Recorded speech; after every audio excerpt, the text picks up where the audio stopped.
పురాణాలందు పుణ్యపురుషులు వేరే అని వేమన గారు అన్నారు, కానీ రాజకీయాలందు నెల్లూరు రాజకీయాలు వేరే అని ఈ కాలంలో వేమన గారు ఉంటే అనేవారేమో. మొన్నటికి మొన్న నెల్లూరు యువనేత కారు ప్రమాదానికి సంబంధించిన వివరాలు మనకు తెలిసిందే. ఆ యాక్సిడెంట్గా జరిగిందా లేక బడాబాబులు సుపారీ ఇచ్చి చేపించారనే విషయం ఇంకా తేలనే లేదు. ఈ క్రమంలో ఏపీ మాజీ సీఎం వైఎస్ జగన్మోహన్ రెడ్డి ఈ నెల్లూరు యువనేతని ఇటీవల తాడేపల్లిలోనే తన ఇంటికి పిలిపించుకొని అతనికి జరిగిన ప్రమాదం గురించిన వివరాలు తెలుసుకుని పరామర్శించారని తెలియవచ్చింది. అన్నా అంటే నేనున్నా అనే జగన్ ఏ కార్యకర్తకు కష్టం వచ్చినా పరామర్శించడం, హక్కున చేర్చుకోవడం, వారిని అన్ని విధాలు ఆదుకోవడం కొత్త విషయం ఏమీ కాదు.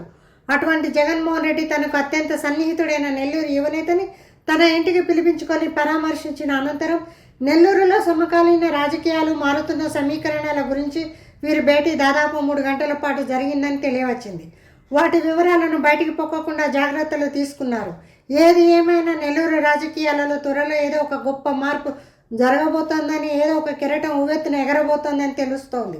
అధికారంలో ఉన్నా లేకపోయినా వైఎస్ జగన్మోహన్ రెడ్డి మాట తీరు మనకి ఎప్పటికీ మారదు అనేందుకు ఈ యొక్క సంఘటన నిదర్శనం. నెల్లూరు రాజకీయాలు ఎప్పుడు ఎలా మారుతాయో, ఎప్పుడు ఏం జరుగుతుందో వేచి చూద్దాం. Please like, share, subscribe and comment G3 Media.